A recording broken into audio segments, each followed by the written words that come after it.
الحمد لله هانتida idii oo dhameystiran baan hayay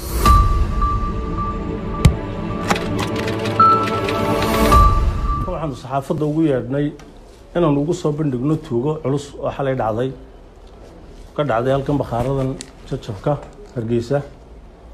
qaarkaas oo ilahayd inaan halkan fadhido oo la yiraahdo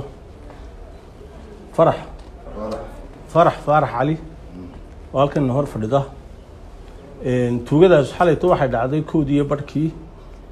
bileysku wuxuu uga hawl galay si buuxda markaan information ka helay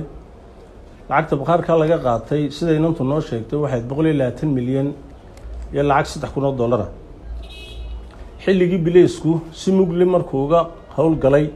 lacagtii waxaanu soo qabanay iyadoo dhameystiran iyo labadii tuugba 7 barkii aroodnimo waxa bileysku halka ka muuqanaya fiijignaantiisa oo hadii dogoraa bulshadiisa diyaar ugu yahay iyo saacadaha koobanaynu ku soo dhameystiray lacagtaan soo qabanay ilaahay mahadii halkan waxaan ku haynaa lacagtii oo waxba laga isticmaalin halkan aad ku sawirtay dadkii lacagta lahaana waa kuwa hor fadhiya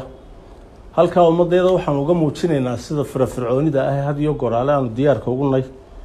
waxa kale oo ugu digayaa dadka waxyaalahaas oo kala sameeyay inay sinaba nooga baxsan karin waxaan halkan diyaar u nahay markaa inaan u horgeyno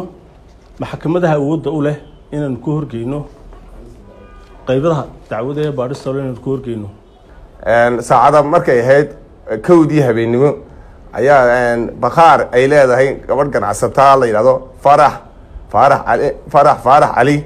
la jabsaday bakhaarkeedii waxaana lagala baxay lacag fara badan oo dhan 120 milyan oo shilin Soomaaliland iyo $3,000 waxaana jabsaday laba tuug waxaanay ku jabsadeen si tactical u jabsadeen oo waxay ku jabsadeen bakhaarka meel bay ka soo dalooliyeen dabeetana foosto ay lacagta ugu jirtay oo magaranaysa qasnadu ahayd bay jabiyeen way kala baxeen ciidanka booliisku taliyaha saldhigu markuu ogaaday anoo taliya qaybad ahaan wuu sheegay anuguna waxaan ku yiri si mug iyo miisaan leh amar baan siiyay si mug iyo miisaan leh degdeg arinta uga hawl galoon nimanka gacanta weena tuugada ku dhigta adigu habeenkii oo dhan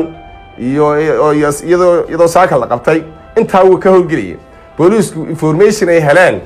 informationkii iyo tabtii xeeladii ay ku baadi dooneen tuugada way ku guuleysteen waxaan aad ugu mahadnaqayaa taliyaha saldhiga gacan libaax gaashaanle baashe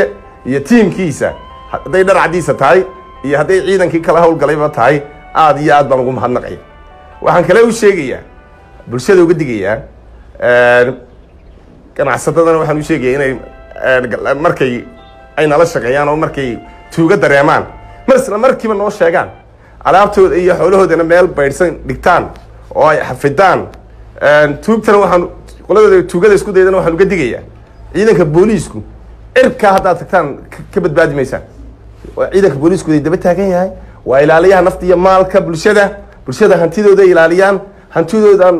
aan u soo jeednaa hantidoodan u dhidideynaa maalintii habeenkii hantidoodan dhaxanta u taaganahay hantidoodan daba taaganahay naftoodana waa ilaalinaa bulshada magacaygu waxa weeyaan Cabdifataax Axmed Maxamed gudoomiyaha suuqa magaalada Hargeysa runtii dhacdadani waxay ahayd dhacdo aad iyo aad ugu cusub guud ahaan suuqa oo ahayn gaar ahaan magaalada Hargeysa runtii waxay ahayd dhacdo aanan hore u arag waanu arki jirnay tuug muxuu ahaa albaabka soo jabiya iyo tuug meel kale ka jeexa laakiin se dhacdadan gidaar dhan oo sabada inta la burburiyo oo muxuu ahaa la dalooliyo gurigii halka looga dusay kadibna wixii dhex yaalay laga dhex qaaday waxa nagu noqotay runtii arin aanaanu sugahayn faciciisa laakiin se waxaan aad iyo aad ugu mahad celinayaa guud ahaan ciidamada bilayska muxuu ahaa gobolka Maroodi Jeex oo horkacayo taliyaha qaybta iyo taliyaha saldhiga muxuu ahaa gacan libaax degmada gacan libaax oo runtii hawlkarnimo aad iyo aad u saayid sameeyay ilaa waqtigii warku soo gaadhay iyo waqtigii hawshaasi dhacday intaba aan mar quraata fadhiisan goob walba ka hawl galay istaan walba ka hawl galay control walba ka hawl galay hawshaas ay hayeen anagu shacab baan nahay runtii markii hawshaasi dhacday meel alaala meel aanu kacno waan garan weynay laakiin se waxa garab iyo gaashaan noo noqday ciidamadeeda bilayska oo runtii ah gacanta koobaad ee muxuu ahaa ay shacbigu leeyihiin runtii hawsha ay qabteen waan uga mahad celinaynaa si wanaagsan oo runtii karti ay ku dheehan tahay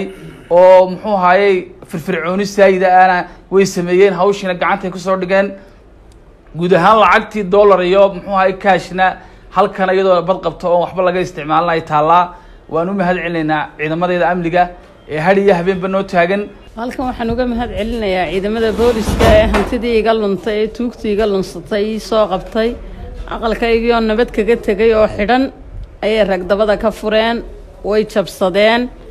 ilaahay baa mahadda iskale marka koobaad ciidamada booliska waan u mahad celinayaa taliyaha ciidanka ee qaybtan jooga gacan libaaxna 100% waan u mahad celinayaa ciidanka dhammaantii waan u mahad celinayaa waxba hadalka sii badin maayo intaan odhan lahayn madaa yidhi alxamdulillaah hantidaydii oo dhammaystiran baan haysta